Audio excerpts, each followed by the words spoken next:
On va passer maintenant à la construction géométrique de l'image obtenue par une lentille convergente. Comme ce qu'on a fait pour la chambre noire, on a appliqué le principe de la propagation rectiligne de la lumière pour tracer l'image d'un objet donné par une chambre noire. On va faire la même chose. On va tracer l'image d'un objet donné par une lentille convergente. Pour cela, on va étudier quelques cas. On va parler des rayons particuliers. On a 3 rayons particuliers. On a le rayon qui passe par le centre optique de la lentille. Il y a le rayon incident parallèle à l'axe optique. Et il y a aussi le rayon incident passant par le point F. Ces 3 rayons, on les appelle les rayons particuliers. Les rayons particuliers.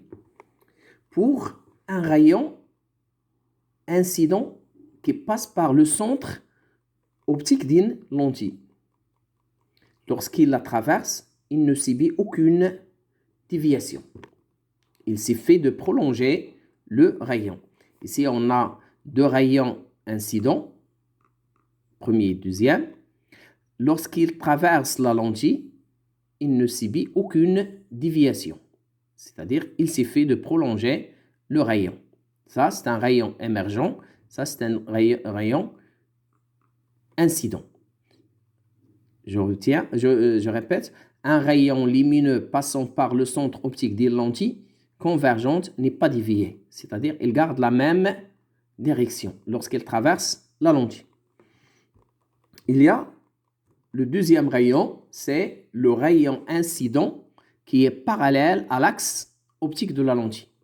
Ce rayon, lorsqu'il traverse la lentille, il passe par son foyer image, c'est-à-dire par F'. Tout rayon parallèle à l'axe optique, lorsqu'il traverse la lentille, il passe par son foyer image. Je répète, tout rayon incident parallèle à l'axe optique principal des lentilles convergentes émerge en passant par le foyer principal image F'. Le troisième rayon, c'est le rayon incident qui passe par le point F, c'est-à-dire passe par le foyer image. Lorsqu'il émerge, il émerge parallèlement à l'axe optique. Tout rayon passant par F émerge parallèlement à l'axe optique de la lentille. Et donc, tout rayon incident passant par le foyer principal objet F des lentilles convergentes émerge parallèlement à son axe optique principal. Ces 3 rayons vont nous permettre de tracer l'image d'un objet par une lentille convergente.